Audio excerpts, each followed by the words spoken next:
এই নাম্বারে 50 টাকা রিচার্জ করেন তো। আপনার নাম্বার তো জি। লাগবে না, নাম্বার আছে আমার কাছে।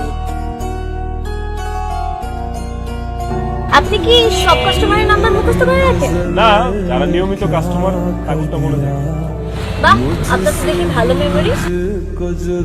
টাকার কথা তুই চিন্তা করিস না মা, আমি সেটা সম্পূর্ণ পাঠাই দেব। তুই শুধু লেখাপড়া ঠিক মতো কর মা। ঠিক আছে আব্বা, এখন রাখি। আপনি কি মোবাইলের মাধ্যমে টাকা আনতে পারেন? আনি তো। কত টাকা আনবে? 5000 টাকা। হ্যাঁ, সমস্যা নাই। টাকা হাতে কতক্ষণ পরে পাবো? সাথে সাথে এখন পাঠাইলে এখনই দিয়ে দিব। না, এখন পাঠাবে না, কাল পাঠাবে। টাকাটা কে পাঠাবে? কে পাঠাবে এই তথ্য কি লাগে নাকি? না, আমাকে টাকা পাঠানোর লোক এই পৃথিবীতে একজন, সেটা হচ্ছে আমার আব্বা। ওনার নাম খলিল মোল্লা। উনি পেশায় একজন রিক্সা চালক আর জন্মসূত্রে উনি বাংলাদেশের নাগরিক। আর কিছু লাগবে?